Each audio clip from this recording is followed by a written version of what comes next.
वासुदेवाय।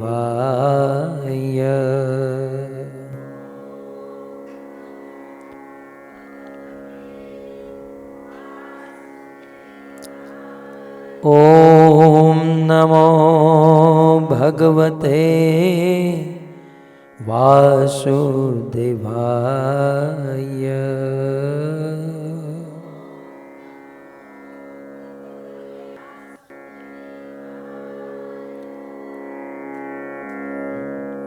जय जय श्री राधा रमण,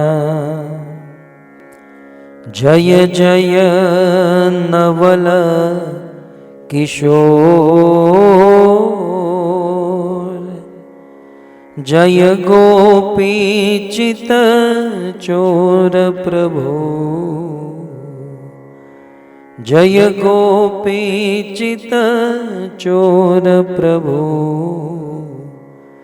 जय जय माखन चोर, जय जय माखन चोर। श्री कृष्णचंद्र भगवान की, श्री लक्ष्मी नारायण भगवान की, श्री गोवर्धन नाथ की, गौ माता की। उपस्थित भगवत कथा अनुरागी भक्त वृंद, इस सभा को सुशोभित करने वाले समस्त वरिष्ठ भक्तगण, दूर दूर से पधारे हुए अतिथि, मेहमान, महानुभाव एवं आधुनिक उपकरणों के माध्यम से इस कथा का श्रवण करने वाले देश विदेश के समस्त श्रोतागण, श्रीमद् भागवत कथा के तृतीय दिवस में पुनः एक बार आप सब का स्वागत एवं आप सब के चरणों में हमारा प्रणाम। आप सब जानते हैं क्रमशः काल अवधि में 4 युग माने गए हैं। सतयुग, त्रेता युग, द्वापर युग और कलयुग। आज से लगभग 11.5 लाख वर्ष पूर्व त्रेता युग में एक बहुत बड़े असुर का जन्म हुआ और उस असुर का नाम था तारकासुर। क्या नाम था? तारकासुर। तारकासुर तपस्या करके बलवान हुआ। उग्र दारुण तपस्या करने के कारण, आसुरी वृत्ति होने के कारण देवताओं को सताने लगा।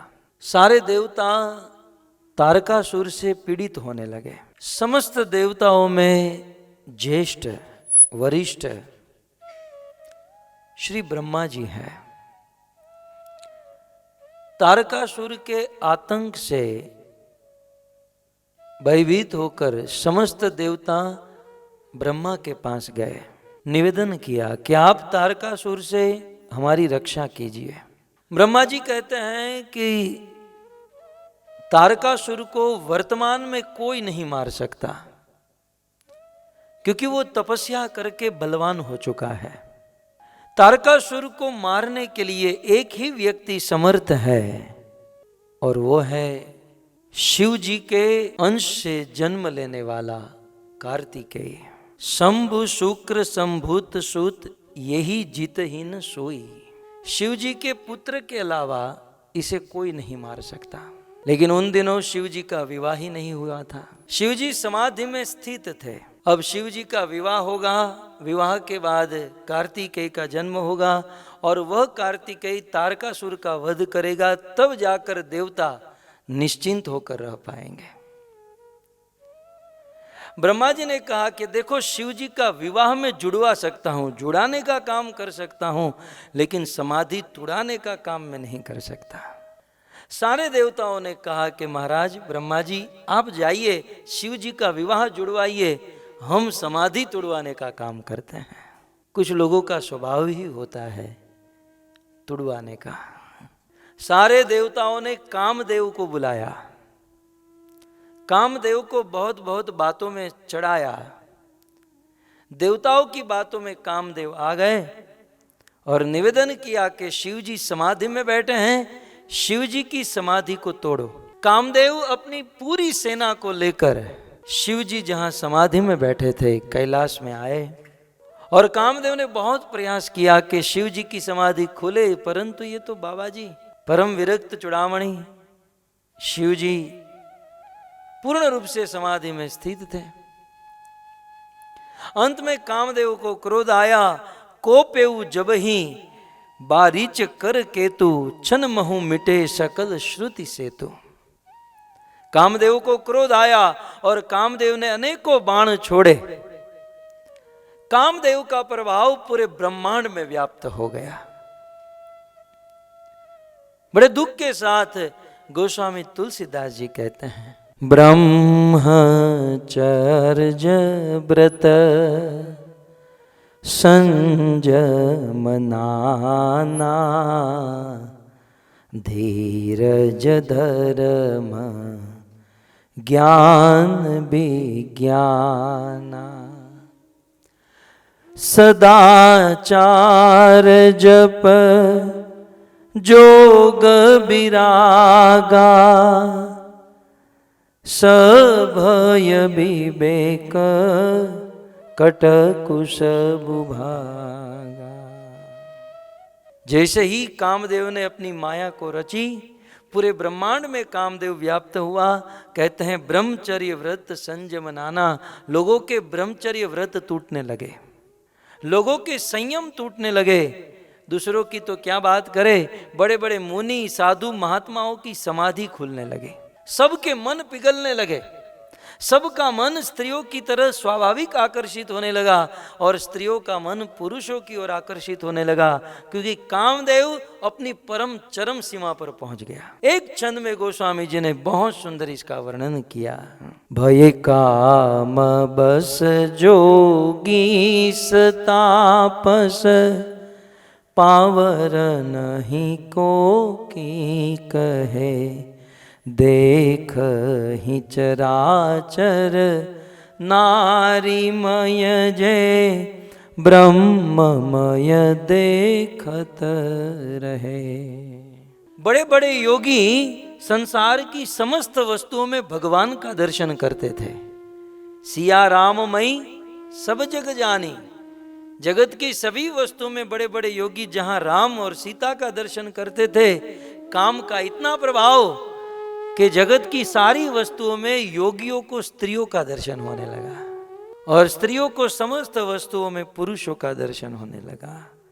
अबला विलो कहीं पुरुषमयी, जगु पुरुष जग अबलामयम। तब गोस्वामी जी कहते हैं, जे राखे रघुबीर ते उबरे ताही काल महू। काम के प्रभाव से पूरी दुनिया आवृष्ट हो गई। रघुवीर भगवान राम जिसकी रक्षा करना चाहे केवल वही बच पाया। बहुत बड़ा सिद्धांत बताया कि काम का प्रभाव बड़ा प्रचंड होता है और काम के प्रभाव से एकमात्र भगवान ही बचा सकते हैं। गीता में कृष्ण कहते हैं, कामातुराणाम न भय न लज्जा। जब किसी व्यक्ति के दिमाग पर काम सवार होता है, न उसे दुनिया का भय होता है, न उसे लज्जा होती है। जैसे समुद्र में तैरती हुई नाव को आंधी और तूफान कहीं दूर उड़ाकर फेंक देता है, ठीक उसी प्रकार जब दिमाग पर काम सवार होता है तो मनुष्य की विवेक और बुद्धि को कहीं दूर उड़ाकर फेंक देता है। बड़े बड़े ज्ञानी, बड़े बड़े वेद शास्त्र का पाठ करने वाले, बहुत बहुत ज्ञान रखने वाले भी जब दिमाग पर काम सवार होता है तो बड़े बड़े लोग इसमें फंस जाते हैं। सो इस अवस्था में भगवान ही बचा सकते हैं। काम जो है, वैसे जगत में सभी चीज उपयोगी है, लेकिन उसका कुछ समय होना चाहिए, कोई पात्र होना चाहिए। वैसे तो भगवत गीता में कृष्ण ने काम को अपनी विभूति बताई। कृष्ण अर्जुन से कहते हैं, अर्जुन धर्मा विरुद्ध भूतेषु कामोस्मि भरतर्षभ। मनुष्यों के हृदय में जो काम है वो स्वयं मेरा स्वरूप है। मैं कृष्ण ही लोगों के हृदय में काम के रूप में विराजता हूं, लेकिन वह कौन सा काम? धर्मा विरुद्ध भूतेषु, अधर्म से विरुद्ध जो काम है, अर्थात धर्म के लिए किया गया काम, ये भगवान का स्वरूप है, और अधर्म के लिए किया गया काम ये पाप का स्वरूप है। श्री चैतन्य महाप्रभु भक्त बनकर इस धरती पर आए। महाप्रभु ने अपने आचरण से सिखाया। वे कहते हैं, दारूवी प्रकृति हई मुने रपी मन। साक्षात स्त्री की बात छोड़ दीजिए, स्त्री का कोई पोस्टर, फोटो या लकड़े की कोई स्त्री हो, वो भी बड़े बड़े मुनियों के मन को भी आकर्षित कर सकती हैं। काम का प्रभाव बड़ा प्रचंड होता है। आपने सुना होगा भागवत के 9वें स्कंद में शौभरी ऋषि की कथा आती है। एक बहुत बड़ा भारत का ऋषि, बहुत बड़ा तपस्वी, और तपस्या करने चले तो समाज के लोग, संसार के लोग डिस्टर्ब करने लगे। तब शौभरी ऋषि यमुना के जल के भीतर चले गए, और यमुना के जल के भीतर, यमुना की गहराई में जाकर तपस्या प्रारंभ की। 1, 2, 5, 10 साल के लिए नहीं, 60,000 वर्ष के लिए शौभरी ऋषि जल के भीतर जाकर तपस्या की है। लेकिन काम का प्रभाव देखिए, 60,000 वर्ष की तपस्या कर चुके हैं, लेकिन उस समय उस यमुना के जल में मछली का समागम देख लिया और बुद्धि बिगड़ गई, और तुरंत शौभरी के मन में हुआ कि मैं विवाह करूंगा। उस जल से बाहर आए और मानधाता की 50 कन्या के साथ 50 शादी किए। 1-2 किए होते तो भी समझ सकते थे, लेकिन 60,000 वर्ष तक तपस्या करने वाला योगी 50 विवाह किया। इसका अर्थ यह है कि कितनी भी बड़ी तपस्या हो, आप काम से मुक्त नहीं हो सकते। लोग यज्ञ करते हैं, होम हवन करते हैं, तपस्या करते हैं, लेकिन काम वासना से मुक्त नहीं हो सकते। काम वासना से मुक्त होना चाहते हैं, गोस्वामी जी कहते हैं, जे राखे रघुबीर ते, भगवान ही इसे बचा सकते हैं। इसलिए यदि हम भगवान का भजन करें, भगवान का नाम लें, भगवत कथा सुने, तो भगवान इन काम वासना से हमें मुक्त रख सकते हैं।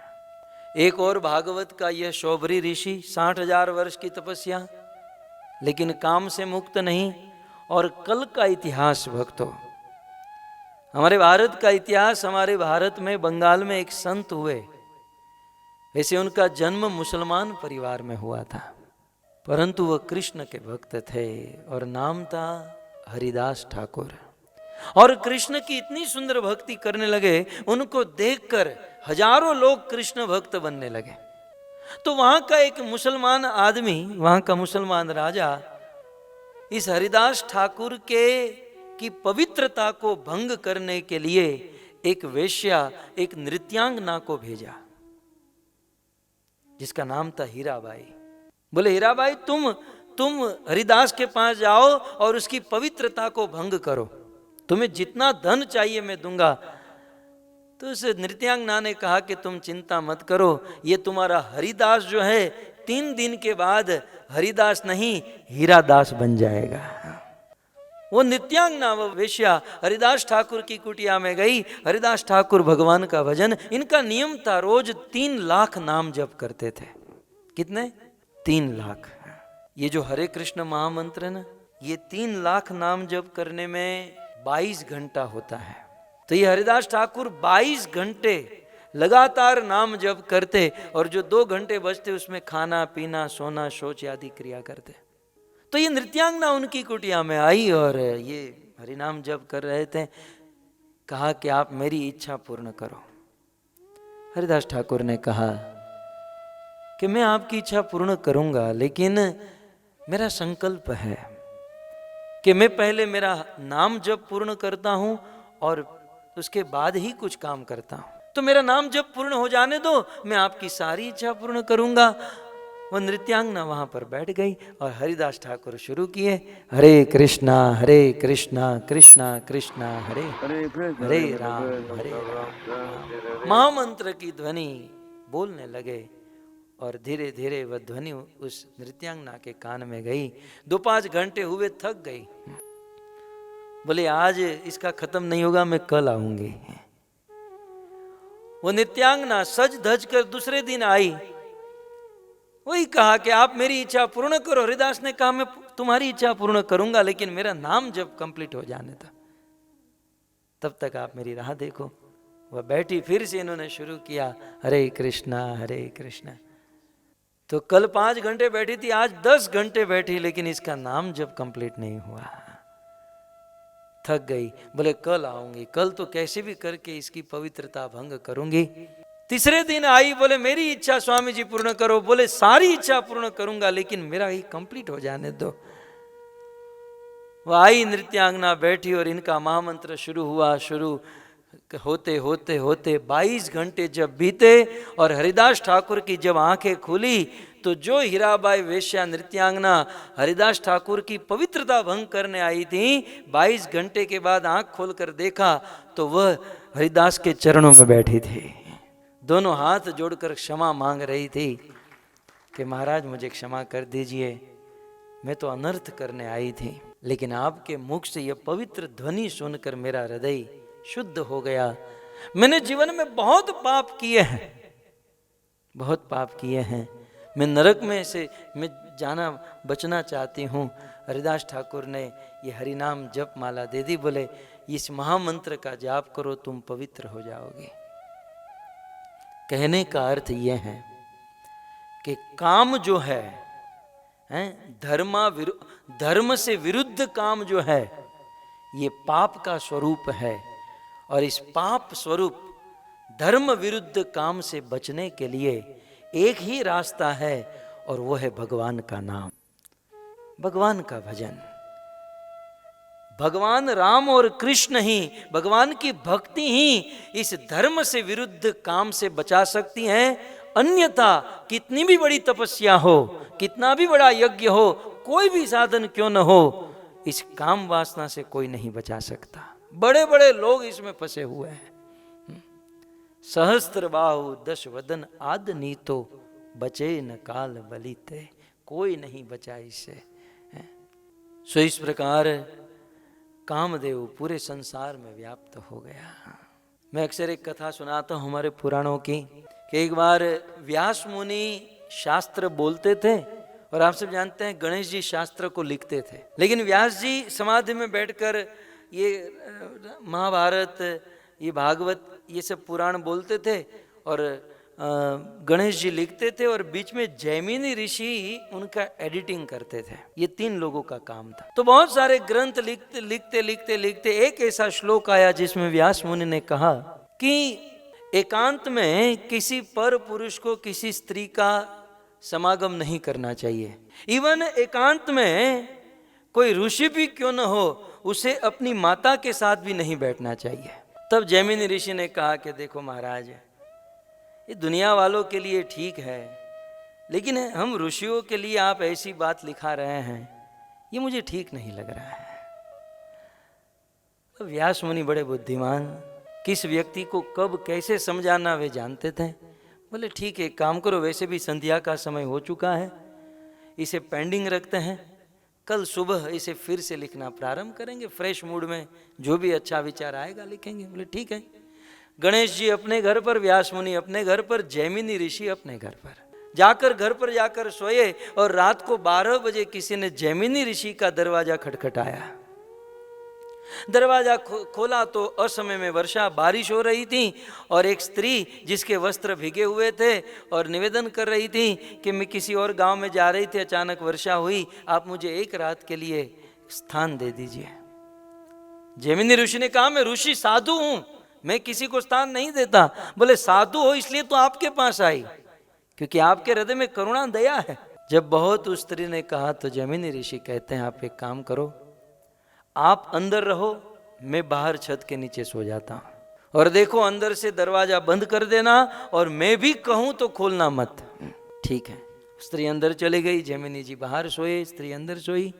लेकिन उस स्त्री को रात को भीगे हुए वस्त्र में देखा, और जैमिनी ऋषि के मन में गलत विचार आने लगे, और रात के 2 बजे खड़े होकर दरवाजा खटखटाया। बोले दरवाजा खोलो, अंदर से वो स्त्री, कौन? बोले मैं घर का मालिक, दरवाजा खोलो। बोले आपने ही तो मना किया था।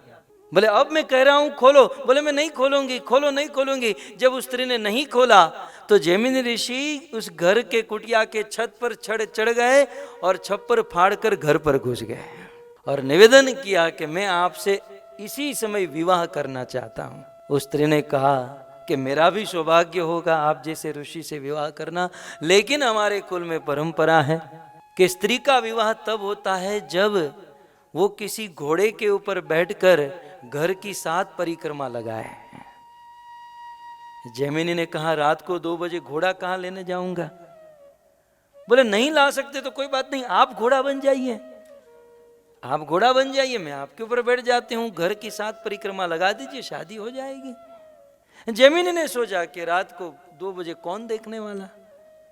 जैमिनी घोड़ा बने, वह स्त्री उसके ऊपर बैठी। जैमिनी जी 1 चक्कर, 2 चक्कर, 3, 4, 5, 6, 7वां चक्कर समाप्त किए और कहा चलो अब नीचे उतरो। वो स्त्री जैसे ही नीचे उतरी और जैमिनी ने खड़े होकर देखा तो वेदव्यास मुनि स्त्री का रूप लेकर आए थे और कहा महाराज क्या विचार है? आपने जो संध्या को निवेदन किया था, ठीक है ना, तो कल सुबह जो लिखना है समझ। बोले सुबह नहीं, अभी पोथी पत्रा निकालो, अभी ही लिख देता हूं। दारू भी प्रकृति है मुने रपी मन भक्तो। ये काम का प्रभाव आंधी और तूफान की तरह होता है, आदमी की विवेक बुद्धि को उड़ा देता है, चाहे कितना भी बड़ा पंडित विद्वान प्रकांड ज्ञानी क्यों न हो। तब गोस्वामी जी कहते हैं इसे एक ही व्यक्ति बचा सकता है, वो है राम और कृष्ण, क्योंकि आखिर ये काम भगवान की शक्ति है, भगवान उसे कंट्रोल कर सकते हैं। तो काम का प्रभाव पूरे संसार में व्याप्त हो गया और उसी समय शिव जी की समाधि खुल गई। शिव जी की आंखें खुली और उस आम के वृक्ष के पत्तों के पीछे कामदेव को छिपे हुए देखा और उसी समय शिव जी ने अपना तीसरा नेत्र खोला और कामदेव को भस्मीभूत कर दिया। इस संसार में जो भी काम का प्रभाव है, ये मूर्तिमान कामदेव को भस्म कर दिया शिव जी ने अपने आंखों से। किसी ने पूछा शिव जी ने अपने आंखों से कामदेव का वध क्यों किया?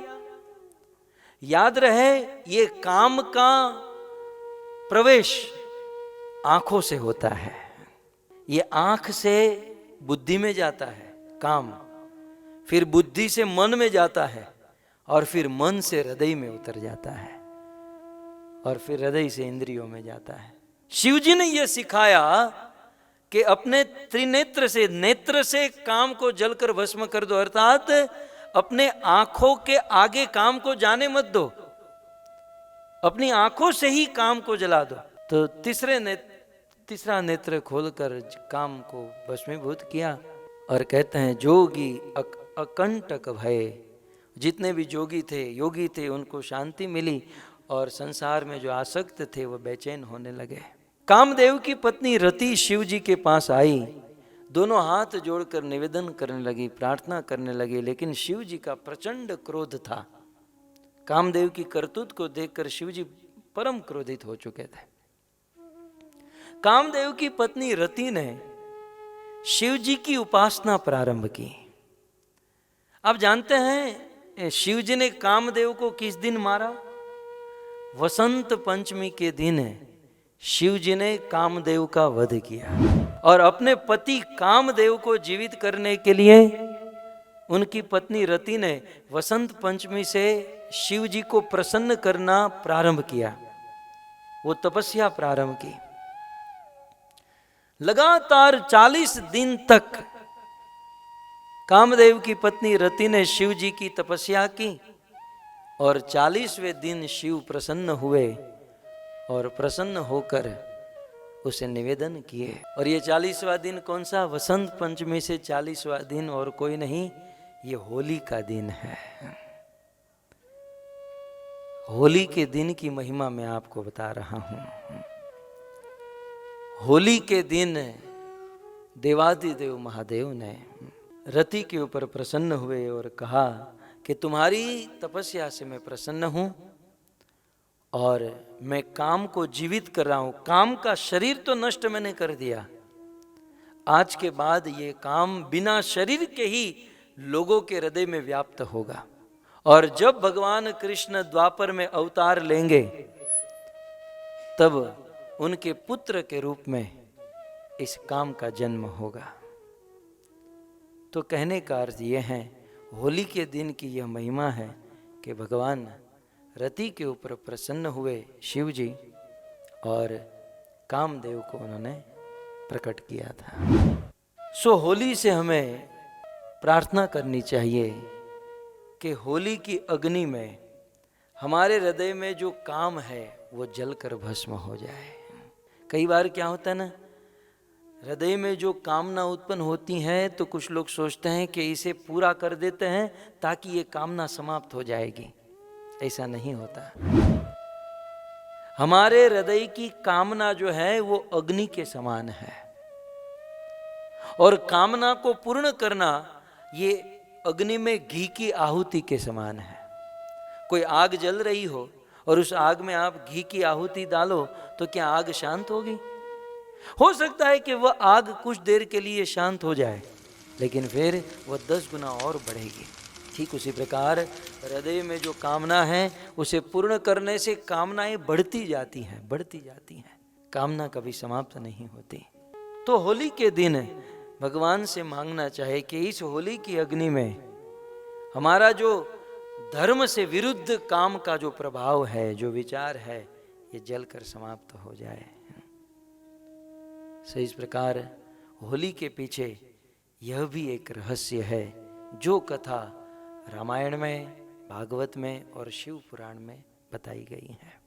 राजसूय सभा में नारद मुनि अपने ही शिष्य प्रहलाद के गुणों की चर्चा करते हुए कहते हैं, ब्रह्मण्य शील संपन्न। हे राजन, हे महाराज युधिष्ठिर, प्रहलाद महाराज का प्रथम गुण वे ब्राह्मणों की, संतों की, साधुओं की सेवा करते थे। वे भक्तों की सेवा करते थे। मुझे तत्कालीन, क्योंकि ये शिव जी का प्रसंग सुना है ना, इसलिए मुझे याद आया कि एक बार शिव जी ने पार्वती को ऐसी कथा सुनाई कि पार्वती, साधुओं की सेवा करनी चाहिए, भक्तों की सेवा करनी चाहिए। तो पार्वती के हृदय में लग गया और पार्वती ने कुंभज ऋषि को, अगस्त ऋषि को फोन किया और कहा कि कल हमारे घर प्रसाद लेने आइएगा। और फोन करके फिर अपने पति को कहा कि पतिदेव, आपने मुझे प्रवचन में कहा ना कि संतों की सेवा करनी चाहिए, तो मैंने कुंभज ऋषि को बुला लिया है।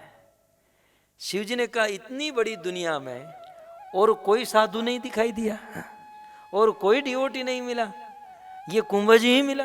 बोले क्यों? बोले कुंभज ऋषि जब जल पीते हैं तो पूरे समुद्र को पी जाते हैं। हम लोग कभी कभी प्यास लगती पानी पीते ना, तो जो आदमी प्यास लगती है पानी पीता है, पूरे समुद्र को पी जाता है, वो भोजन कितना करता होगा। और कल अपने घर आएगा और वो भोजन ठीक से नहीं कर पाएगा, खाली पेट जाएगा, तो टाइम्स ऑफ इंडिया की हेडलाइन में छपेगा कि शिव के घर पर गए थे और खाली पेट वापस लौटना पड़ा। अभी भी कहता हूं कि प्लान चेंज कर दो। तब पार्वती कहती है कि वो कुंभज है तो मैं भी अन्नपूर्णा देवी हूं। पतिदेव आप चिंता मत करें। बोले तो मैं इसमें भाग नहीं लूंगा, तुम्हें जो करना है सो करो। बोले ठीक है। पार्वती ने अपने प्रभाव से हजारों सखियों को प्रकट किया और उस साधु के लिए भोजन, पूरी पकवान तैयार किए। दूसरे दिन साधु आए, चौकी पर बैठे और भोजन परोसना शुरू किया। साधु ने, कुंभज ऋषि ने भोजन खाना शुरू किया, लेकिन भोजन खाने की इतनी उत्कंठा कि ये पार्वती की सखिया भोजन परोस कर जाती तो खीर चम्मच से नहीं खाते थे, पूरा दोना ही ऐसे पी जाते थे। ये बेचारी परोस कर जाती तब तक तो ये खाली कर देते थे। परोसते परोसते थक गई, सारा माल सामान खत्म होने आया। तब पार्वती को पति के वचन याद आए कि कल बात को मान लिया होता तो अच्छा था। लेकिन पति ने तो कहा था मुझे कुछ मत कहना। अब भोजन समाप्त होने आया और भोजन यदि पेट ठीक से नहीं भरेगा तो श्राप दे देंगे, क्या करे क्या करे। तब पार्वती को कृष्ण की याद आई। कृष्ण अब आप ही कुछ कीजिए। कृष्ण तुरंत 5 साल के बाल ब्रह्मचारी का रूप लेकर आए, दरवाजे बेल बजाए, पार्वती ने दरवाजा खोला, बोले माँ भोजन चाहिए। पार्वती ने कहा ऑलरेडी एक साधु से परेशान हूँ, वो हमारे नाक में दम करके रखा है और तुम आए। बोले मुझे तो थोड़ा सा चाहिए। पार्वती ने सोचा खून 1 करो या 2 करो, लगनी तो फांसी है, तो क्यों नहीं इसको भी खिला दूं, वैसे भी नाम बिगड़ने वाला है। तो बोले आ जाओ बेटा आ जाओ। तो ये लड़का 5 साल का जिद कर बैठा, बोले ये जो कुंभज बैठा ना उसी चौकी पर मैं बैठूंगा, उसी के साथ मैं खाऊंगा।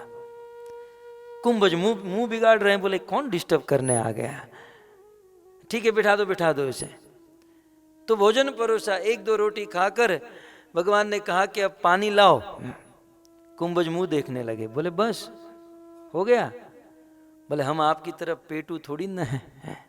तो पानी मंगाया, पिया और हाथ धो दिया उसी थाली में। कुंभज का खाना बंद। पार्वती को बचा लिया और यहाँ पर कुंभज उस लड़के को गाली देने लगे, बोले साले कम से कम पानी तो पीने दिया होता। तब भगवान ने कहा कि भोजन अभी खिलाया है, पानी मैं आपको द्वापर युग में पिलाऊंगा। और कथा कुछ ऐसी है, जब इंद्र का प्रकोप हुआ, कृष्ण ने गोवर्धन उठाया और सारा जल जब ब्रज में गिरा, तो उस समय कृष्ण ने कुंभज को बुलाया, महाराज आइए, और भोजन तो कराया था, पानी अब आकर पी लीजिए। खैर, तो ब्राह्मणीय प्रहलाद महाराज ब्राह्मणों की, साधु संतों की सेवा करते थे। भगवान से भी बड़ी सेवा है भगवान के भक्तों की सेवा।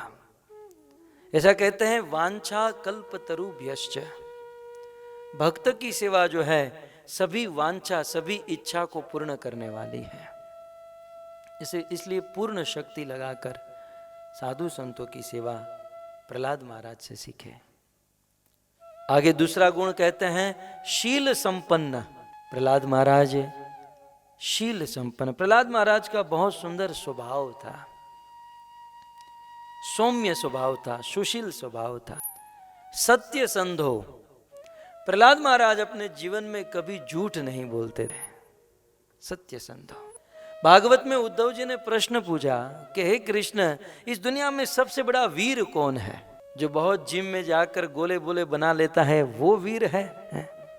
या बॉर्डर पर लड़ता है वो वीर है? वीर कौन है? तब एकादश स्कंद में भगवान कृष्ण ने उद्धव जी से कहा कि उद्धव, जो सत्य भाषण करता है, जो सत्य बोलता है, वो इस दुनिया का सबसे बड़ा वीर है। छोटी छोटी बातों में झूठ बोलकर अपना काम निकाल लेने वाले, बचने वाले तो दुनिया में करोड़ों मिलेंगे, लेकिन सत्य के मार्ग पर अड़ग रहने वाले बहुत कम मिलेंगे, और उसे कृष्ण ने वीर कहा है। तो प्रहलाद महाराज में एक गुण था, ब्रह्मण्य, शील संपन्न, सत्य संधो, जितेंद्रिय। प्रहलाद महाराज जितेंद्रिय थे और हमारा उल्टा है, हम इंद्रिय जीत है। जितेंद्रिय माने इंद्रियों को जीत लेना, और हमारा क्या है? हमने इंद्रियों को नहीं जीता, इंद्रियों ने हमको जीत लिया है? 3 इंच की सिगरेट, 3 इंच नहीं तो है ना मुकेश भाई, सिगरेट के लिए इंच नहीं हुई है? तो 3 इंच की सिगरेट 6 फुट के आदमी को कथा से खड़ा करके मंदिर से बाहर निकालकर लेकर जाती है। इसका अर्थ यही हुआ ना कि 6 फुट का 80 किलो का आदमी 3 इंच की सिगरेट के वश में हो गया।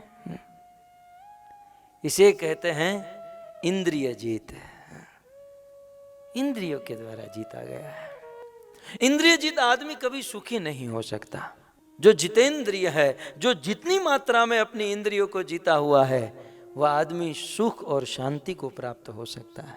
इसलिए अपनी इंद्रियों को जीतने का प्रयास करें। हमारा क्या ना, हमें बुद्धिमान बनना चाहिए। भागवत ने हमें सिखाया कि हम बुद्धिमान बने। कभी कभी हम बड़ी मूर्खता करते हैं। हम लोग इंद्रियों को सुखी करने के चक्कर में आत्मा को बहुत बड़ी दुर्गति में डाल देते हैं। थोड़ा बहुत इंद्रियों को सुखी करने के चक्कर में, थोड़ा बहुत इंद्रियों को लाभ देने के चक्कर में आत्मा के लिए बहुत बड़ी दुर्गति खड़ा कर देते हैं। बुद्धिमान व्यक्ति वो है, आत्मा की उन्नति कराने के लिए इंद्रियों से तपस्या कराए, इंद्रियों को कसे, इंद्रियों से तपस्या कराए जिसे आत्मा की उन्नति हो। लेकिन हमारा उल्टा है। और आखिर इंद्रियों को भोग देने से कोई सुखी हो नहीं सकता। हम चाहेंगे कि ये बार बार इंद्रियों की इच्छाओं को पूर्ण करेंगे तो इंद्रियां सुखी हो जाएगी। आप इतिहास के पत्ते पलट कर देखिए, इस दुनिया में एक से एक ऐसे राजा हुए, राजा पुरुरवा, राजा ययाति, इन लोगों ने अपना अनुभव जो भागवत में दिया है, बुद्धिमान व्यक्ति बड़े लोगों के अनुभव से समझ जाता है। श्रीमद् भागवत जी में ययाति महाराज और पुरुरवा महाराज ने अपना अनुभव दिया। बोले किसी व्यक्ति के पास दुनिया की सारी संपत्ति हो जाए, दुनिया की सारी स्त्री उनको मिल जाए, दुनिया की सारी होटलें उनके नाम पर हो जाए और सारे धन के ढेर पर उसे बिठा दिया जाए, फिर भी उसे कहा जाए कि आप संतुष्ट हो गए, वो संतुष्ट नहीं हो पाएगा। ये कौन बोल रहा है? ये महाराज पुरुरवा। उनकी आयु कितनी थी? इनका जन्म हुआ था सतयुग में और त्रेता में भी वो जीवित थे। बड़े दीर्घ आयु राजा थे। लाखों वर्ष तक इन राजाओं की आयुष्य थी, इन राजाओं में शक्ति सामर्थ्य था। ऐसे राजा अपना अनुभव देते हैं कि सारा धन संपत्ति सब कुछ मिल जाने के बाद भी इंद्रियां कभी सुखी नहीं हो सकती हैं, क्योंकि सुख भोगों में नहीं है, सुख त्याग में है, त्याग में है। जब तक जीवन में संतोष नहीं है, त्याग नहीं है, तब तक जीवन में सुख नहीं हो सकता। हय धन गज धन बाजी धन और रतन धन खान, जब आवे संतोष धन सब धन धूरी समान। सबसे बड़ा धन है संतोष, सबसे बड़ा धन है सेटिस्फेक्शन। मैं अक्सर कहता हूं, करोड़ों की इमारत में आदमी रहता है, दुनिया का बादशाह है वो, लेकिन हृदय में संतोष नहीं है तो एयर कंडीशन में बैठकर भी वो हृदय जलता रहेगा। और कोई आदमी झोंपड़ी में रहता है लेकिन दिल में संतोष है तो वह झोंपड़ी में रहकर भी आदमी सुखी होगा, क्योंकि संतोष सबसे बड़ा धन है। और ये संतोष जो है, ये सेटिस्फेक्शन जो है, राम और कृष्ण की भक्ति करने से ही मिलता है। और भक्ति में भी सबसे बड़ा साधन है हरि नाम, भगवान का नाम। हम जितना नाम जप करेंगे, हम जितनी कथा सुनेंगे, हम जितना भजन करेंगे, धीरे धीरे धीरे जीवन में उतना संतोष होता जाएगा। देखिए, आप सीधे सीधे वैराग्य ले लोगे ना तो वो मरकट वैराग्य हो जाएगा, वो श्मशान वैराग्य। लेकिन राम कृष्ण का भजन करके, भजन से जो वैराग्य आएगा वो दृढ़ वैराग्य होगा। जैसे ध्रुव महाराज, चौथे स्कंद में ध्रुव की कथा है ना। ध्रुव को कितनी कामना थी कि मुझे बहुत बड़ा राज्य चाहिए, मेरे बाप उत्तानपाद, उनके बाप मनु, उनके बाप ब्रह्मा से भी बड़ा राज्य चाहिए। और इसके लिए निकल गए वन में। 5 साल का लड़का वृंदावन जाकर तपस्या करने लगा। लेकिन जैसे जैसे भजन करने लगा, भजन करते करते करते 6 महीने बीत गए। भगवान सामने आए, भगवान ने कहा ध्रुव जो चाहिए मांगो। लेकिन ध्रुव कहता है प्रभु आपका भजन करते करते सारी इच्छा ही समाप्त हो गई, मन में संतोष हो गया, अब मुझे कुछ नहीं चाहिए। सो इस प्रकार संतोष सबसे बड़ा धन है। इंद्रियों को जीतना ये सबसे बड़ी बात है। लेकिन ये कब होगा? जब भगवान का भजन करेंगे। उपनिषद में लिखा है हमारा शरीर एक रथ के समान है। आप इमेजिन करो किसी रथ पर 5 घोड़े लगे हुए हैं। ये 5 घोड़े जो है ये आंख, कान, हाथ, नाक, ये हमारी इंद्रियां है। और जो रस्सी जो है वो रस्सी हमारा मन है। और रस्सी पकड़ने वाला जो सारथी है वो हमारी बुद्धि है। और रथ पर जो सवार रथी जो बैठा है वो आत्मा है, हैं? आप इमेजिन करो कि सारथी के हाथों से 5-5 घोड़ों के रथ की लगाम यदि छूट जाए तो उस रथ का क्या होगा? घोड़े दौड़ रहे हैं और हाथ में से लगाम छूट जाए तो तीतर भीतर हो जाएगा। ठीक उसी प्रकार बुद्धि के हाथ से मन की लगाम यदि छूट गई तो आदमी का जीवन तितर भीतर हो जाएगा, और हो ही तो गया है। हमें आत्मा के द्वारा बुद्धि को कंट्रोल करना होगा और बुद्धि के द्वारा मन को कंट्रोल करना होगा, लेकिन हमारा उल्टा है। हमारी आत्मा, हमारी बुद्धि, हमारी इंद्रिय, ये सब कुछ मन के कंट्रोल में है, और मन तो बड़ा पागल है। मन तो, आप शाम को अपने घर पर शांति से बैठिए और दिन भर आपको जितने विचार आए हैं एक पेपर पर लिखिए, फिर आप उसे पढ़ेंगे ना, आपको लज्जा आएगी, यार मेरा मन ऐसा सोचता है, इसको गिरा दूं, इसका ये कर दूं, उसको वो कर दूं। तो बुद्धि के द्वारा इंद्रियाणि पराण्याहुं इंद्रियेभ्य परमं मनः मनसस्तु परा बुद्धि, ये बुद्धि परतस्तु सः, मन को कंट्रोल में। लेकिन ये मन कंट्रोल करे कैसे? मेरे कृष्ण गीता में कहकर थक गए, मन मना भव मद भक्तो मयि एव मन आधत्स्व। बार बार कृष्ण ने कहा, मन मुझ में लगाओ, मन मुझ में लगाओ, मन मुझ में लगाओ। ये मन कंट्रोल होगा एकमात्र भगवान राम और कृष्ण का भजन करने से। तो प्रहलाद महाराज के ये गुण, ब्रह्मण्य, शील संपन्न, सत्य संधो, जितेंद्रिय, जितेंद्रिय थे। आगे कहते हैं आत्मवत सर्वभूतानाम।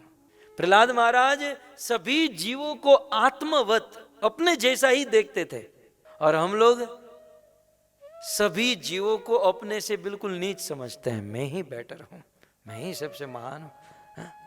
लेकिन आत्मवत, सबको अपने समान देखते थे, सर्वभूतानाम, और एक प्रिय सुहदतम, और प्रहलाद सबके सुहद थे, सबके लिए अच्छा सोचते थे। दासवत, ये बहुत प्रैक्टिकल बात है, प्रहलाद महाराज के जीवन की एक प्रैक्टिकल बात बताऊं। कहते हैं दासवत संयत्ता अंघ्रि। प्रहलाद महाराज अपने बड़ों के साथ कैसा रहते थे? दासवत। हमें भी सीखना चाहिए इस भक्त से। कभी कभी भक्तों के समाज में देखा है, भजन करने वाले बड़े अकड़ कर चलते हैं, लगता है कि बस यही कुछ है इस दुनिया में। लेकिन इतने बड़े महाभागवत के पद पर हैं प्रहलाद, लेकिन दासवत संयत्यांघ्रि, बड़े लोग के साथ दास के समान रहते थे।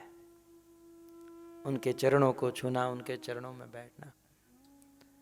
और पितृवत दीन वत्सल, और जो दीनहीन होते थे ना, जो गरीब दरिद्र, अपने से छोटे, अपने से उम्र में छोटे, गुणों में छोटे, धन में छोटे, दीन लोगों के साथ प्रहलाद महाराज पिता के समान रहते थे। जैसे एक बाप अपने बेटों के प्रति करुणा रखता है, बड़ों के साथ पुत्र के समान, और दीनहीन के साथ पिता के समान। और भातृवत दृश्य स्निग्धो, और जो अपने से समान थे उनके साथ भाई की तरह रहते थे, मित्र की तरह रहते थे। और सबसे बड़ी बात, बहुत सुंदर ये श्लोक है, दासवत संयत्या आंघ्रि पितृवत दीन वत्सल भातृवत सदृशो स्निग्धो और गुरुषु ईश्वर भावना। तो किसी ने पूछा कि भाई गुरु को कैसे देखते थे, गुरु के साथ कैसा व्यवहार रखते थे प्रहलाद? तो कहते हैं गुरुषु, गुरु में ईश्वर भावना, गुरु में तो ईश्वर की भावना रखते थे कि ये मेरा भगवान है। और बात भी सत्य है, हमारे गुरु हमारे लिए भगवान ही है। मैं तो कहता हूं भगवान से भी उत्तम है। लेकिन मैं ये आदेश आपके ऊपर आरोप नहीं कर सकता। मेरे गुरु मेरे भगवान हो सकते हैं, आपके गुरु आपके भगवान हो सकते हैं। मैं आपको तोड़ मरोड़ कर ये नहीं कह सकता कि आप भी इनको भगवान मानो, नहीं। इस दुनिया में किसी को भी हम बाध्य नहीं कर सकते। मेरे कृष्ण ने जब किसी को बाध्य नहीं किया तो हम और आप क्या चीज हैं। लेकिन एक बात तो सही है कि जिससे हमें योग्य शिक्षा मिले, ज्ञान मिले, पवित्रता मिले, भाव रस और प्रेम मिले, ऐसे गुरु भगवान के समान है। मैं इस पर बहुत बोला करता था भक्तों। गुरुषु ईश्वर भावना, गुरु में सदैव ईश्वर की भावना रखे, और नहीं रखेंगे तो उनमें दोष देखना शुरू हो जाएगा। इसलिए हमारा देश गुरु में ईश्वर की भावना। गुरु की ओर से गुरु कभी भी अपने आप को ईश्वर नहीं मानता है। ये गुरु की ओर से मैं कहूं तो गुरु तो अपने आप को बहुत हीन नीच समझता है, लेकिन शिष्य की ओर से यदि हम देखें तो शिष्य सदैव अपने आप को गुरु मानते हैं। मुझे कविराज गोस्वामी याद आते हैं। कविराज गोस्वामी कहते हैं कि यदि मोर गुरु हई चैतन्य रे दास, कृष्णदास कबीर हमारे गौड़ी आचार्य कहते हैं यदि मेरे गुरु अपने आप को चैतन्य का दास समझते हैं, मेरे गुरु अपने आप को भगवान का दास मानते हैं, यदि मोर गुरु हई चैतन्य रे दास तथापि जानीय आमी ताहार प्रकाश। वो अपने आप को भले दास समझे, लेकिन मेरे लिए तो मेरे गुरु भगवान के समान है। कविराज गोस्वामी का ये सिद्धांत चैतन्य चरितामृत। सो गुरु शो ईश्वर भावना, गुरु में ईश्वर की भावना रखते थे शिव प्रहलाद महाराज। तो प्रश्न होगा चलो गुरु में ईश्वर की भावना रखे, लेकिन किसी गुरु में हम ईश्वर की भावना करें, ऐसे गुरु खोजे कहां? आज कलयुग में तो सबसे बड़ा प्रश्न है। मुझे कल ही कोई पूछ रहा था गुरु बनाना है तो क्या करे, पॉइंट आया इसलिए कह दूं। इस कलयुग में गुरु कैसे बनाए, क्योंकि आज गुरु बनाया तो कल टीवी में आ गया कि ये तो जेल में है। सही बात है। इस कलयुग में डॉक्टर को पहचानना आसान है, सफेद कोट डिग्री को देखकर आप पहचान लोगे डॉक्टर। इंजीनियर को पहचानना आसान है, पुलिस को पहचानना आसान है, लेकिन गुरु को पहचानना बड़ा कठिन हो गया है। लेकिन इम्पॉसिबल नहीं है। गुरु को शास्त्र की चक्षु से देखना और पहचानना होता है। और भक्तों, इसमें गुरु का दोष नहीं है, दोष हमारा है, हमारी परख में कमी है। हम अंधी दौड़ करते हैं, हम अंधश्रद्धा करते हैं। किसी को भी गुरु स्वीकार करने से पहले उनकी परीक्षा करो, उनको परखो। 5 रुपए की वस्तु खरीदने से पहले हम 50 बार सोचते हैं, और गुरु करने से पहले हम एक बार भी नहीं सोचते कि ये किस संप्रदाय का, किस भाव, कौन से मूड, क्या कहाँ से आया, कहाँ जाएगा, क्या हमारे पूरे जीवन की जिम्मेदारी। गुरु बहुत बड़ी चीज होती है। गुरु को परखे। यदि आपके मन में है कि हम गुरु बनाए हैं, तो मैं आपको क्लू दे देता हूं। आप इस छोटी से वस्तु से आप में इतनी शक्ति तो आ जाएगी कि आप गुरु को परख सकते हो। शास्त्र के अनुसार इस घोर कलयुग में एटलीस्ट किसी गुरु में 5 गुण हो ना, तो उसे हम गुरु बना सकते हैं। लेकिन ये 5 में से भी एक यदि कम हो तो नहीं चलेगा, क्योंकि ये बुद्धि प्रधान बात हो जाएगी, और हम भाव प्रधान में चल रहे थे।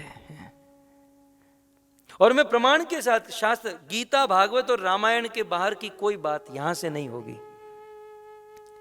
तो शास्त्र में लिखा है गुरु की प्रथम योग्यता, फर्स्ट क्वालिफिकेशन क्या होनी चाहिए? सबसे पहली क्वालिफिकेशन कि वो गुरु अपने आप को भगवान नहीं मानना चाहिए। 80% गुरु आउट। जैसे मैंने कहा, शिष्य भले गुरु को भगवान माने, लेकिन गुरु कभी भी अपने आप को भगवान स्वीकार नहीं। जिस दिन गुरु ने अपने आप को भगवान स्वीकार किया, उस दिन उनका गुरुत्व समाप्त। क्योंकि गुरु का काम क्या है? गुरु का काम संसार में भूले भटके जीवों को भगवान के साथ जोड़ना है। और गुरु भगवान को बाजू में कर दे और खुद भगवान बनकर बैठे, ये तो बहुत बड़ा पाखंड है भक्तों, ये तो बहुत बड़ी कायरता है। ऐसे गुरुओं की तो पिटाई होनी चाहिए। कभी कभी समाज में होता है ना, हम कुछ लोगों को कहते भाई हमारी बेटी के लिए कोई अच्छा लड़का ढूंढिएगा, और वो आदमी कोई अच्छा लड़का न ढूंढे और खुद ही उस बेटी के साथ शादी कर ले, तो समाज उसे पिटेगा कि और कुछ होगा? गुरु ब्रह्म संबंध कराता है भगवान के साथ। ये पुष्टि संप्रदाय में सुना होगा, ब्रह्म संबंध या दीक्षा जोड़ना। गुरु भगवान के साथ जोड़ने का काम होता है गुरु का, और खुद भगवान बनकर बैठे वह गुरु नहीं। तो फर्स्ट क्वालिफिकेशन याद रखिएगा कि गुरु वो है जो अपने आप को कभी भगवान न माने। ठीक है, याद रह गया? अब दूसरी योग्यता, गुरु वो है जो राम, कृष्ण या विष्णु का भक्त है। शास्त्र प्रमाण किबा विप्र किबा न्यासी केने शूद्र नहीं, यही कृष्ण तत्ववेता से ही गुरु है। गुरु वही हो सकता है जो राम कृष्ण और विष्णु का भक्त है, क्योंकि राम कृष्ण और विष्णु स्वरूप जो है नारायण कला शांता भजंती ही अनसूयव। भजन करने लायक भगवान के ये तीन स्वरूप है, राम कृष्ण और विष्णु। तो गुरु की दूसरी क्वालिफिकेशन वो राम कृष्ण या विष्णु का भक्त होना चाहिए। देखिए, हम किसी से भी प्रवचन सुने, आजकल तो टीवियों में बहुत कुछ चलता है, किसी से एक सेंटेंस भी सुने ना, उसके पहले उसको परखे कि मैं मेरा टाइम वेस्ट तो नहीं कर रहा हूं। कभी कभी हम सोचते हैं ये तो वैसी ही कथा है, ये तो वैसे ही भागवत बोल रहे हैं, लेकिन जमीन आसमान का अंतर है भक्तों। मैं व्यास की भाषा में कहूं तो पद्म पुराण में व्यास मुनि ने लिखा, सर्प उच्चिष्ट यथा पय। जिस गुरु के जीवन में आचरण नहीं है ना, और वो भागवत के इसी सब्जेक्ट को यदि बोले, तो वो दृष्टांत देते हैं कि दूध में बहुत कैल्शियम, बहुत विटामिन, बहुत गुण होते हैं दूध में, लेकिन उसी दूध को यदि सांप स्पर्श कर ले तो वो जहर बन जाता है। भागवत पवित्र है, जैसे दूध गुणवान है वैसे भागवत बहुत गुणवान है। ये शास्त्र बड़े पवित्र है, लेकिन इस शास्त्र को कोई अभक्त, कोई अयोग्य व्यक्ति स्पर्श करे तो वह जहर की तरह हो जाता है। इसलिए जब भी किसी व्यक्ति से हम कुछ उपदेश, कुछ ज्ञान, कुछ शिक्षा सुने तो पहले परखे ये 5 चीज उनमें है। पहली चीज, वो अपने आप को भगवान न माने, क्योंकि जीव भगवान का दास है। दूसरी, कई बार कुछ लोग कहते हैं ना, शिवोहम सोहम। अब इसका अर्थ भी जानते हैं? शिवोहम माने शिव अहम। शिवोहम माने शिव अहम, माने जो शिव जो है ना, शिव जी, अहम वो मैं ही हूं, तू शिव है। शिव का काम है प्रलय करना। दुनिया का प्रलय छोड़, तू 1-2 को तो मार के दिखा, जेल में बंद हो जाएगा। शिव हम नहीं है भक्तों, सोहम। सो माने वह भगवान अहम। उन लोगों का कहना है कि हम ऐसा बोलते रहेंगे ना, सोहम सोहम सोहम, भगवान हम ही है, भगवान हम ही है, तो एक दिन हम भी भगवान बन जाए। क्या खाक भगवान बनेंगे? तब तो मैं आज से ही शुरू करता हूं, करोड़पति अहम, करोड़पति अहम, तो एक दिन करोड़पति हो जाऊंगा। ये कोई प्रकृति नहीं है भक्तों, ये विकृति है। ये शास्त्रों का अपभ्रंश है। न तो हम शिवोहम है, न सोहम है, हम तो दासोहम है, हम तो दास है। कोई आदमी आया और किसी आदमी को सिखा कर गया, आज से बोलो सोहम। तो एक भक्त आया, बोले सोहम नहीं, ये मंत्र मत बोलो। नहीं, गुरुजी कह कर गए हैं। तो बोले ठीक है, जपते रहो, लेकिन आगे दा लगा दो। तो क्या हो गया? दासो अहम। वो कोई गलत सिखा कर गया था, सोहम सोहम सोहम, तो भक्त गया, बोले ठीक है, उनकी बात में काटता नहीं हूं, उनकी बात में काटता नहीं हूं, लेकिन वो जो कह कर गए वो जपो, लेकिन आगे दा लगा दो। तो क्या हो गया? दासो अहम, दासो अहम, दासो अहम। तो फिर से वो आया आदमी और देखा कि ये तो दासो हम जप रहा है। तो उसने कहा कि ठीक है, उसकी बात भी नहीं काटता, आगे तुम सदा लगा दो। तो क्या हो गया? सदा सोहम। आगे स लगा दो तो क्या हो गया? सदा सोहम, सदा सोहम, सदा सोहम। तब तक तो वो भक्त आया, बोले ये तो गड़बड़ हो गई है। चलो कोई बात नहीं, उसकी बात को भी मैं नहीं काटता, लास्ट में इतना ही समझ लो, आगे और एक दा लगा दो। क्या हो गया? दास दासो अहम, मैं दासों का दास हूं। तो ऐसी युक्तियां है शास्त्रों में भक्तों। तो मैं गुरु के बारे में कह रहा था, कितनी योग्यता हुई, कितनी क्वालिफिकेशन? 2 ही हुई ना। पहली, वो भगवान नहीं मानने चाहिए। दूसरी, राम कृष्ण विष्णु के भक्त होने चाहिए। तीसरी योग्यता गुरु की कि एटलीस्ट उस गुरु की 6 इंद्रियां कंट्रोल में होनी चाहिए। 6 इंद्रियां कंट्रोल में हो। अब आप कहोगे प्रमाण, तो सुनिए।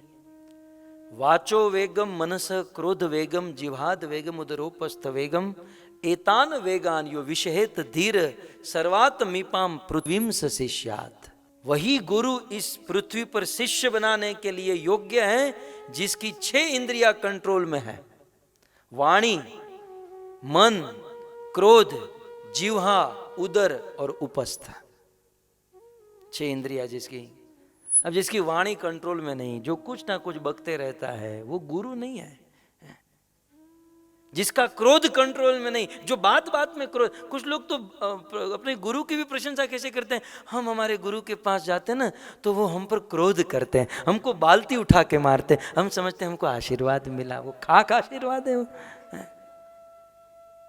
हमारे गुरु तो बस गाली के अलावा कुछ बोलते नहीं। कितनी बड़ी कृपा उनकी हम पर। किस दिशा में ये समाज जा रहा है। वैसे हमारे भारत के लोगों में, खास करके गुजरात, राजस्थान, ये सब प्रांत में श्रद्धा भरपूर है भक्तों। लेकिन कुछ पाखंडियों ने जनता की श्रद्धा को गलत मार्ग पर लेकर चले गए हैं। तब जाकर भागवत के सत्य सिद्धांतों को लेकर हमें आना पड़ता है और उससे अवगत कराना पड़ता है कि ऐसे छोटे छोटे मार्ग में मत चले जाइएगा। ईश्वर ने बहुत बड़ा राजमार्ग तैयार किया है भक्तों, हमारे लिए बहुत बड़ा फ्री वे तैयार किया है भगवान ने सनातन धर्म का। उस सनातन धर्म पर चलिएगा। कई बार क्या होता है, कुछ लोग इस राजमार्ग पर नहीं चल सकते और छोटी छोटी केड़ियां बना लेते हैं और बस उस छोटी छोटी रास्ते पे हम लोग फंस जाते हैं और जीवन के उद्देश्य को चूक जाते हैं। इस राजमार्ग सनातन धर्म को समझिएगा। और सनातन धर्म में सबसे पहले गुरु को ग्रहण करना होता है और उस गुरु की योग्यता मैं आपको बता रहा हूं। पहली योग्यता वो अपने आप को भगवान न माने, दूसरी योग्यता वो राम कृष्ण विष्णु का भक्त हो, तीसरी योग्यता उनकी 6 इंद्रियां वाणी, क्रोध, मन, जिह्वा, उदर, उपस्थ कंट्रोल में हो। 3 हुए। अब जिसको आप गुरु बनाना चाहते हैं ना, उसकी चौथी योग्यता वो जो बोलते हैं उसका पालन, उसका आचरण उनके स्वयं अपने जीवन में होना चाहिए। हैं? कलयुग में तो जब बोलने की बारी आती है ना तो लगता है बस व्यास मुनि का शिष्य ही आ रहा है। लेकिन जीवन में आचरण की जब बात आए तो कोई आचरण नहीं। गुरु वो है जो आचरण से उपदेश देता है। भक्तों, एक सिद्धांत है, जो व्यक्ति अपने जीवन में कभी आचरण नहीं करता और वह कितनी भी बड़ी बड़ी बातें करें, उनकी बातें लोग सुनेंगे, लोगों को अच्छा भी लगेगा, लेकिन लोगों के जीवन में अप्लाई नहीं होगा। सुनने वालों का परिवर्तन नहीं होगा, क्रांति नहीं होगी, क्योंकि बोलने वाला खुद उसका आचरण नहीं करता है ना। तुम्हें पता गुजरातीઓને શું સમજાવવાનું? આપણે ત્યાં ડાયરો થાય, તમને ખબર છે ને?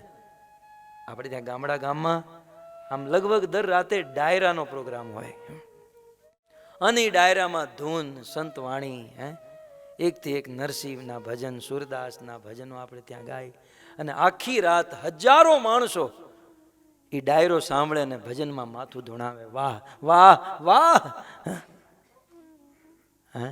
પણ સવાર થાય ને, મેં મારી આંખેથી જોયેલું છે, એટલે ઓલી ઝાડુ મારવા વાળા આવે, જોવે હજારો પાન માવાના પડીકા પડ્યા હોય। रात भर सूरदास के भजन, मीरा के भजन, नरसिंह के भजन सुने और माथा भी हलाया, धुनाया, लेकिन परिवर्तन किसी का नहीं। क्यों? क्योंकि गाने वाला खुद सिगरेट पिए बिना गा नहीं सकता। जो गा रहा है खुद तंबाकू गुटखा खाए बिना गा नहीं सकता। जब गाने वाला खुद पवित्र नहीं है तो सुनने वाले को कैसे पवित्र कर सकता है? याद रहे भक्तों, जब कोई वक्ता बोलता है तो मात्र बोलता नहीं, एक सूक्ष्म क्रिया चलती, और वो क्रिया क्या है? वो अपनी चेतना ट्रांसफर करता है। सुनने वाले जो बैठे ना, वक्ता सुनने वाले में अपनी चेतना ट्रांसफर करता है। अब खुद पवित्र होगा तो सुनने वाले में पवित्रता आएगी, और खुद पवित्र नहीं है, आचरण नहीं करता, तो सुनने वाले में कतः पवित्रता नहीं आएगी। हम देखते हैं ना समाज में, लोक में लाखों की भीड़ जुटती है, लाखों की सभा लगती है, घंटों भर प्रवचन भाषण चलता है, लेकिन परिवर्तन किसका हुआ है? जीवन किसका बदला? लेकिन मैं मेरे गुरुदेव का आपको दृष्टांत दूं। 50 साल पहले हमारे परम गुरु श्रील प्रभुपाद भारत से अमेरिका आए हैं। बूढ़े थे, 70 साल के थे, और भारत से जब निकले ना 40 रुपये थे उनके पास। भारत में 40 रुपया लेकर कोई रेलवे स्टेशन भी नहीं जा सकता। वो अमेरिका आने के लिए निकले। न तो यहाँ कोई पहचान, कोई यहाँ उनका नहीं था, लेकिन भक्तों एक चीज थी, उनके हृदय में पवित्रता थी भक्तों। और आए अमेरिका, बोस्टन बंदरगाह पर उतरे, उन्हें यह भी नहीं पता था मैं राइट जाऊं लेफ्ट जाऊं, न कोई रिसीव करने वाला, कुछ नहीं। एक पार्क में जाकर बैठे और हरे कृष्ण की धुन छेड़े, महामंत्र का कीर्तन करने लगे, और धीरे धीरे धीरे लोग इसे सुनने लगे। उनके प्रवचन में लोग आने लगे। और आपके सामने भक्तों है ये प्रमाण है, ये अमेरिकी लोग, ये हिप्पी लोग जो रात दिन नशा करते थे, नशे के बिना वो 1 घंटा भी नहीं रह सकते थे, लेकिन एक साधु के संस्पर्श में आए और क्या प्रवचन सुने, 2-5 मिनट 2-5 घंटा। वो भारत के ब्राह्मण सन्यासियों से भी ये हिप्पी पवित्र बन गए। ये क्या था? एक साधु की पवित्रता ट्रांसफर हो रही थी, एक शुद्ध भक्त की चेतना ट्रांसफर हो रही थी। मेरा कहने का अर्थ यह है कि आप खूब कथा सुने, लेकिन थोड़ा सा परखे हम किससे सुन रहे हैं, क्योंकि जो चीज गले से निकलती है ना, वो गले तक रहती है, और जो दिल से निकलती है वो दिल को भेद कर जाती है भक्तों। स्वामी विवेकानंद जी के गुरु रामकृष्ण परमहंस अक्सर एक छोटी सी कथा सुनाते थे। एक महिला मंदिर में आई अपने 5 साल के बेटे को लेकर, और मंदिर के पुजारी को कहा कि आप इसे महाराज जी समझाइए ना, ये बहुत चॉकलेट खाता है और डॉक्टर ने मना किया है और इसके दांत सड़ गए। स्वामी जी ने कहा कि काम करो, अगले संडे इसे लेकर आइएगा। 7 दिन के बाद वो महिला गई, जैसे कहा था। स्वामी जी ने उस लड़के के ऊपर हाथ घुमाया, कहा देखो बेटा, चॉकलेट नहीं खाते हैं, चॉकलेट खाने से दांत सड़ जाएंगे, बहुत प्रॉब्लम होगी, कष्ट होगा। 2-5 मिनट समझाया, और आश्चर्य हुआ, दूसरे दिन से उस लड़के ने चॉकलेट खाना बंद कर दिया। चॉकलेट खाना बंद कर दिया। 2 दिन के बाद महिला आई, बोले चमत्कार हुआ, हम तो थक गए थे, लेकिन ये चॉकलेट बंद नहीं किया, और आपके थोड़े से कहने से बंद कर दिया। लेकिन स्वामी जी, एक प्रश्न है कि आपने केवल 2-5 मिनट मेरे बेटे को समझाया, समझ गया, तो ये 2-5 मिनट समझाने के लिए आपने 7 दिन क्यों लिए? आप पिछले संडे को ही बता दिए होते। आपने मुझे 7 दिन के बाद क्यों बुलाया? तब उस स्वामी जी ने कहा कि 7 दिन पहले जब तुम मेरे पास आए ना, तो मैं भी भरपूर चॉकलेट खाता था, हैं? दिन में 10-10 बार खाता था। ये जो भी ठाकुर जी को चढ़ती थी ना, वो खाता था।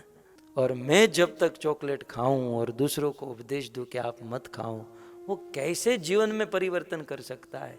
इसलिए 7 दिन पहले मैंने अभ्यास किया, मैंने चॉकलेट त्यागा, और फिर मैंने उपदेश दिया, इसलिए आपका बालक इसे स्वीकार किया। का अर्थ यह है, गुरु की एक योग्यता है कि वो जो बोले उसका आचरण उनके अपने जीवन में होना चाहिए।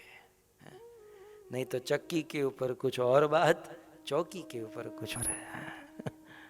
कुछ लोग कहते हैं आपकी कथा में ये तो आ ही जाता है। कुछ बातें मुझे बहुत अच्छी लगती है, इसलिए मैं बार बार बोलता हूँ।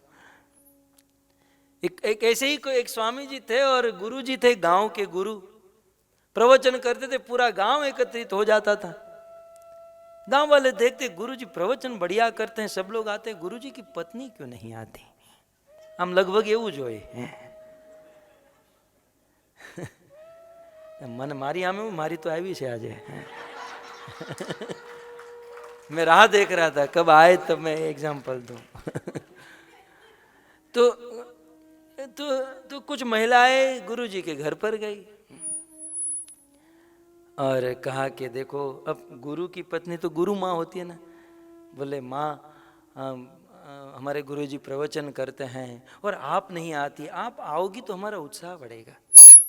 गुरु पत्नी ने कहा मुझे कोई प्रॉब्लम नहीं है, लेकिन जब ये आपके गुरु मेरे पति जब जाते हैं ना प्रवचन में, उसके लिए भोजन बनाना होता है। बोले एक दिन जल्दी भोजन बना लीजिए, लेकिन आप प्रवचन में आइए, हमारा उत्साह बढ़ेगा। बोले ठीक है, आज मैं जल्दी भोजन बनाकर आ जाऊंगी। तो पहले ही भोजन बना लिया। गुरु की पत्नी प्रवचन में जाकर बैठी और गुरु जी ने शुरू किया, बोलने में एक्सपर्ट। शुरू गीता का श्लोक उठाया, ऊर्ध्वम गच्छन्ति सत्वस्था मध्ये तिष्ठन्ति राजसा जगन गुण वृत्तिस्था अधो गच्छन्ति तामसा। यदि कोई व्यक्ति तमोगुण में सत्व गुण में रहकर कार्य करता है तो मरने के बाद सीधे वैकुंठ को प्राप्त करता है। यदि कोई व्यक्ति रजोगुण में रहकर कार्य करता है तो 84 लाख की योनियों में फंस जाता है, और यदि कोई व्यक्ति तमोगुण में रहकर कार्य करता है तो मरने के बाद नरक में जाता है। इसलिए सत्वगुणी कार्य करने चाहिए, तमोगुणी कार्य त्याग देने चाहिए। और तमोगुण कार्य को, कर्म को त्यागने के लिए हमें तमोगुणी आहार त्याग देना चाहिए। क्यों? क्योंकि आहार शुद्ध सत्व शुद्धि द्रिवा स्मृति स्मृति लंबे सर्वग्रंथि नाम विप्र मोक्ष। यदि आहार शुद्ध है तो मन शुद्ध होगा, मन शुद्ध है तो विचार शुद्ध होगा, विचार शुद्ध है तो कार्य शुद्ध होगा, और कार्य शुद्ध है तो हमारी गति शुद्ध होगी। तो इस प्रकार से गुरु जी ने प्रवचन किया, गांव वालों ने तालियां बजाई, लेकिन गुरु जी की पत्नी खड़ी होकर घर पर चली गई। प्रवचन समाप्त हुआ, प्रश्न उत्तरी हुई, गुरु जी सब कुछ समाप्त करके घर पर आए और एज यूजुअल पत्नी ने भोजन परोसा। गुरु जी ने पहला निवाला मुख में डाला, डालते ही थूक दिया, निकाल दिया बाहर। बोले भाग्यवानी, क्या बनाया तुमने, ये सब फीका फीका क्यों लग रहा है? तब उस गुरु जी की पत्नी ने कहा कि आज मैं आपके प्रवचन में आई और आपने कहा कि तमोगुणी आहार नहीं खाना चाहिए। आपने कहा कि प्याज और लहसुन तमोगुणी होते हैं। मैं तो आपको आज तक मेरे हाथों से प्याज लहसुन वाला भोजन खिलाती रही, मैंने कितने अपराध किए आपके, मुझे क्षमा कर दीजिएगा। लेकिन आज मुझे पता चल गया, जैसे ही मैंने आपसे सुना कांदा लहसुन नहीं खाना चाहिए, ऑनियन गार्लिक नहीं खाना चाहिए, तुरंत घर पर आई, सारे ऑनियन गार्लिक फेंक दिए, प्याज लहसुन वाला भोजन भी फेंक दिया और बिना प्याज लहसुन वाला भोजन बनाया। तब गुरुजी ने कहा, पगली, ये उपदेश तो गांव वालों के लिए था, मेरे लिए तो डबल प्याज लहसुन डालकर भोजन बनाना चाहिए। अब ऐसे गुरु से यदि ज्ञान ग्रहण करे या दीक्षा शिक्षा ले तो क्या होगा? तुम बने गुरु, हम बने चेला, हम दोनों मिलकर करे ठेलम ठेला। ये दुनिया में ठेलम ठेला ही चल रहा है।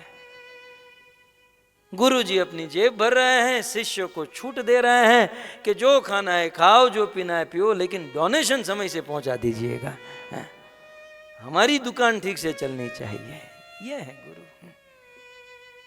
गुरु के नाम पर पैसों में आसक्ति, धंधा बिजनेस चल रहा है, ये कोई गुरु नहीं है। तो कहने